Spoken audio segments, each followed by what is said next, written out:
అందరికీ నమస్కారం. Welcome to it's TV. ప్రస్తుతం మనతో పాటు ఉన్నారు ముక్కామల పీఠాధిపతి శ్రీ శ్రీ శ్రీధర్ స్వామీజీ గారు. గురువుగారితో మాట్లాడి ద్వాదశ రాసుల వారికి కూడా శ్రీ పరాభవనామ సంవత్సరంలో ఆర్థిక పరంగా, ఆరోగ్య పరంగా అసలు అన్ని రంగాల వారికి ఏ విధంగా ఉండబోతుంది? ఎటువంటి జాగ్రత్తలు తీసుకోవాలి? పరిహారాలేంటి? ఏ దేవత ఆరాధన చేస్తే బాగుంటుంది? ఇవన్నీ కూడా గురువుగారితో మాట్లాడి తెలుసుకుందాం. నమస్కారం గురుగారు. శ్రీమాత్రే నమః. గురుగారు, శ్రీ పరాభవనామ సంవత్సరంలో వృషభ రాశి వారికి ఏ విధంగా ఉండబోతుంది? అవునమ్మా. పరాభవనామ సంవత్సరంలో ఈ యొక్క వృషభ రాశి వారు ప్రధానంగా తీసుకుంటే అమ్మా, కృత్తికా నక్షత్రం 2, 3, 4 పాదాల వారు, రోహిణి 1, 2, 3, 4 పాదాల వారు, మృగశిర 1, 2 పాదాల వారు వస్తారన్నమాట.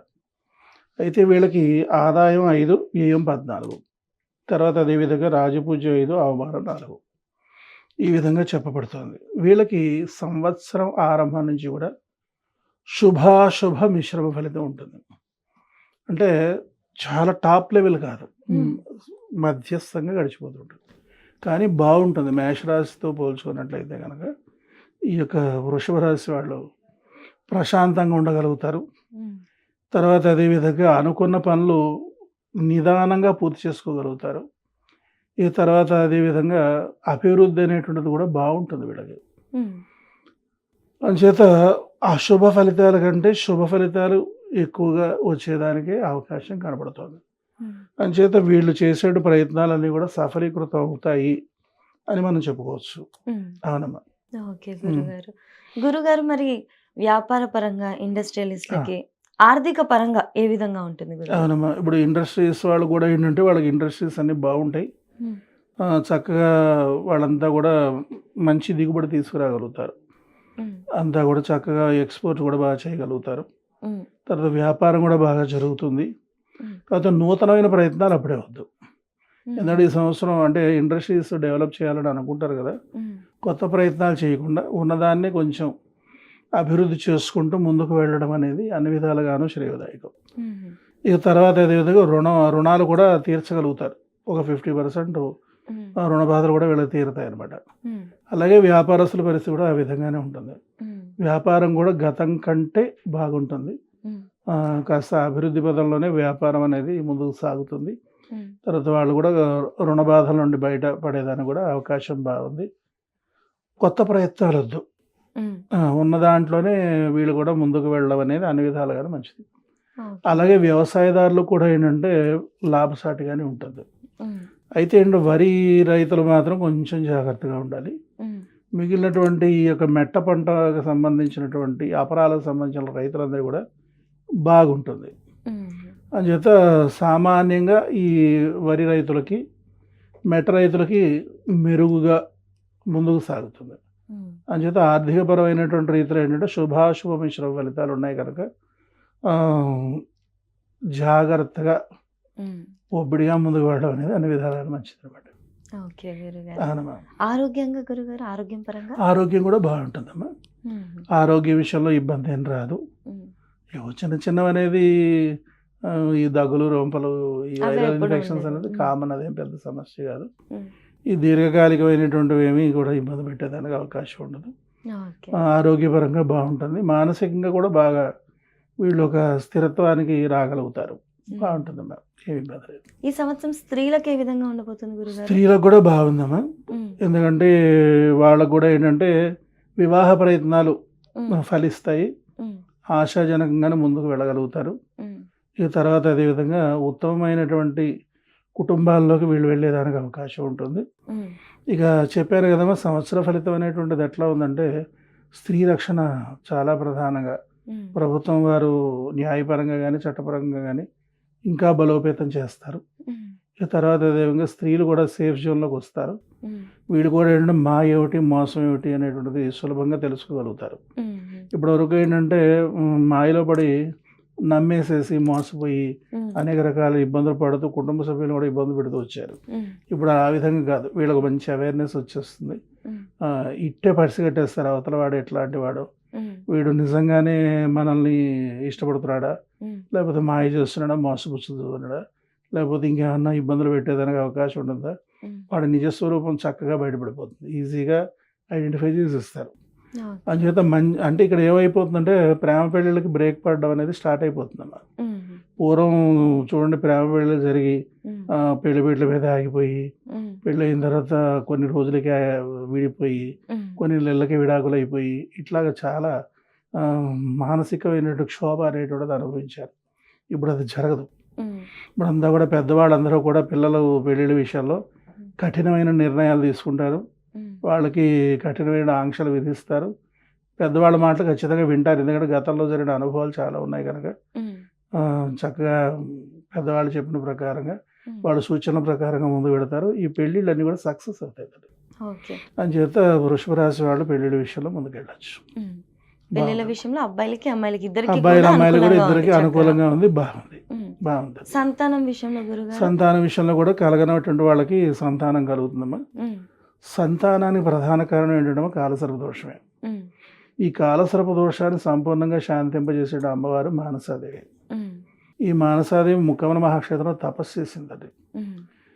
ఈ మహాక్షేత్రానికి వెళ్ళి అతి సులభమైన ఉపాయం అనమాట. గోదావరిలో స్నానం చేసి శివలింగాలకి నాగులకి కోనేటి జలంతా అభిషేకం చేసుకుని బాలనాగ త్రిపుర సుందరి అమ్మవారు ఉంటుంది. ఆ తల్లికి 108 ప్రదక్షిణాలు, మానసాదేవి భర్త 108 ప్రదక్షిణాలు, మానసాదేవి 108 ప్రదక్షిణాలు, నవగ్రహాలు 108 ప్రదక్షిణాలు చేసుకుని మానసాదేవి పాలాభిషేకం చేసుకుని, తల్లి నాకు సంతానాన్ని ప్రసాదించు, మన సంతానం ప్రసాదించిన తర్వాత మళ్ళీ వచ్చి పాలాభిషేకం చేయించుకుంటాం. తర్వాత అలాగే బాబుకి నీ పేరు పెట్టుకుంటాం, మొక్కు నీ దగ్గరే చెల్లిస్తామని చెప్పి మొక్కితే ఆ తల్లి అనుగ్రహించి ఏడాదిలోగానే వాళ్ళకి గర్భం నిలుస్తుంది, పిల్లలు కలుగుతారు. ఇలా కొన్ని లక్షల మందికి సంతానమైంది. 56 సంవత్సరాలు వచ్చిన ఆడవాళ్ళు కూడా పిల్లలు అంటున్నారు న్యాచురల్గా. అంచేత అసలు ఎక్కడ కంగారు పడాల్సిన పని లేదమ్మా. అతి సులభంగా సంతానం పొందాలంటే ముక్కామల మానసాదేవిని ఆరాధిస్తే సరిపోదు, ఇంకేం అక్కర్లేదు. గురుగారు, ఉద్యోగాల విషయంలో వాళ్ళకి ఆ సేఫ్టీ అనేది ఉంటుందా గురుగారు ఈ సంవత్సరం? ఉద్యోగాల విషయంలో శుభాశుభ మిశ్రమేనమ్మా. కష్టపడే వాళ్ళకి ఫ్యూచర్ ఉంటుంది. కొంచెం పని నెగ్లెక్ట్ చేసే వాళ్ళకి మాత్రం ఇళ్ళకి వచ్చేస్తారు.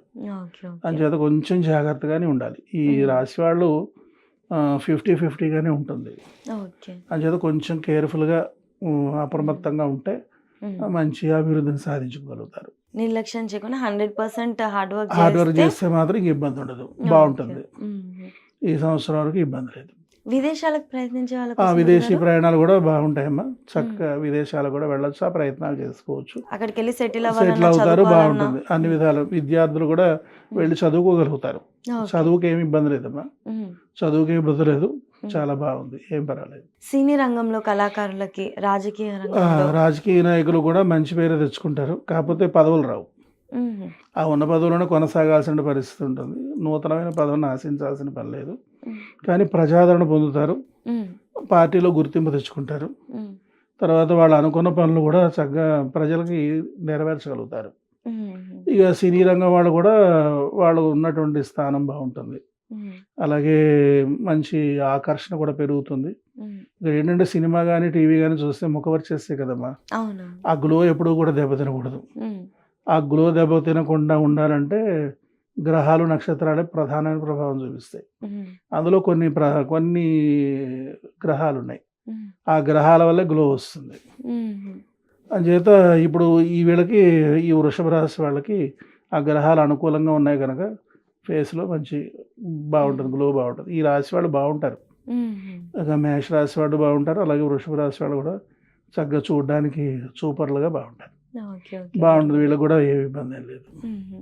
వీళ్ళకున్న ఏమైనా చిన్న చిన్న ఇబ్బందులు పోవాలన్నా లేదా ఈ సక్సెస్ ప్రాపర్ గా నిలవాలన్నా కూడా ఎవరి ఆరాధన చేస్తే బాగుంటుంది? ఇక్కడ ఏంటంటేనమ్మా, సాధారణంగా ఇప్పుడు రవి ఉన్నాడు అనుకోండి, ఒక నెలే ఉంటుంది దోషం ఏదన్నా ఉంటే. నెల రాశి మారిపోతుంటాడు రవి. చంద్రుడు కూడా అలాగే మారిపోతాడు. కుజుడు 2 నెలలకు ఒకసారి ఒక్కో రాశిలోకి వెళ్తాడు. బుధుడు శుక్రుడు అంతకంటే తక్కువ సమయంలోనే నెలకి లోపే మారిపోతుంటారు. అలాగే మనకి గురుడు తీసుకుంటే ఏడాది ఉంటాడు ఒక్కో రాశిలోను. తర్వాత అలాగే శని తీసుకుంటే కనుక 2.5 సంవత్సరాలు ఉంటాడు. రాహుకేతులు ఏడాదిన్నర ఉంటారు. అయితే ఇక్కడ ఏం చేస్తున్నారు, గురువుని, శనిని, రాహుకేతులు మాత్రమే దృష్టిలో పెట్టుకుంటున్నారు, మిగిలిన వాడు వదిలేస్తున్నారు. ఆ విధంగా కాకుండా అతి సులభమైన ఉపాయం ఏంటంటే ఇప్పుడు వసంత నవరాత్రులు వస్తాయి. ఉగాది మొదలుకొని శ్రీరామనవమి మరుసటి వరకు వసంత నవరాత్రులు, అవే ఆది నవరాత్రులు. మహాత్రిపుర సుందరి అమ్మవారిని ఉపాసించాల్సిన సమయం అదే. ఆ సమయంలో ఒక్కొక్క రోజు ఒక్కొక్క దశమహావిద్యా మహామంత్రాన్ని 1000 సార్లు జపం చేసి ఒక కొబ్బరికాయ కొట్టి అమ్మవారి నైవేద్యం పెట్టేస్తే అలా 10 రోజులు 10 మంత్రాలు, సంవత్సరం మొత్తం హాయిగా ఉంటుంది. అలాగే ఇంకొక మంచి అవకాశం ఏంటంటేనమ్మా, ముక్కామల మహాక్షేత్రానికి వెళ్ళిపోయి గోదావరిలో స్నానం చేసి దశమహావిద్య అమ్మవారి దగ్గర మంత్రాలు రాసి ఉంటాయి, అక్కడ కూర్చొని ఆ మంత్రాలు 1000 సార్లు జపం చేసి ఒక రోజులో ముగించేసుకోవచ్చు. టెంకాయలు కొట్టేసేసి చక్కగా మంగళహారతులు ఇచ్చేసి వచ్చేస్తే సంవత్సరం అంతా బాగుంటుంది. డబ్బు ఏం కట్టాల్సిన పని లేదు. ఆ విధంగా వచ్చేటువంటి వాళ్ళకి భోజన వసతి కూడా ఏర్పాటు చేస్తారు పీఠం వారు. అది ఉచితంగానే వెళ్ళి ఆ పని చేసుకోవచ్చు. చాలా బాగుంటుంది. బాగుంది అనుకున్నా సరే, బాగలేదు అనుకున్నా సరే, బాగాలేని వాడికి బాగుంటుంది, బాగుందని ఇంకా బాగుంటుంది. అంచేత ఇంకా వెంటనే మరిన్ని ఘన విజయాలు సాధించడానికి అవకాశం ఉంటుంది. అంచేత ప్రతి ఒక్కరూ కూడా ఈ వసంత నవరాత్రుల్లో అంటే ఉగాది మొదలు 10 రోజుల్లో ముక్కామల క్షేత్రం వెళ్ళి ఈ ప్రకారంగా చేసుకుంటే సంవత్సరం మొత్తం చూడవచ్చు. ఖచ్చితంగా గురుగారు. ఎవరైనా కూడా ఇక్కడ పేదవారి నుంచి ఎవరైనా కూడా అక్కడ ఆర్థిక పరంగా వాళ్ళకి బర్డెన్ అయ్యేది ఏమీ లేదు కాబట్టి వెళ్ళి రావడం ఒకటి చూసుకొని ట్రాన్స్పోర్టేషన్ అంతే, అంతే, అంతకంటే ఖర్చు లేదు. భోజన వసతి కూడా వాళ్ళు ఏర్పాటు చేస్తారని ఇబ్బంది ఉంది తల్లి. అవును గురుగారు, చక్కగా చేసుకుని వచ్చేయచ్చు. ధన్యవాదాలు గురుగారు. శ్రీమాత్రే నమః.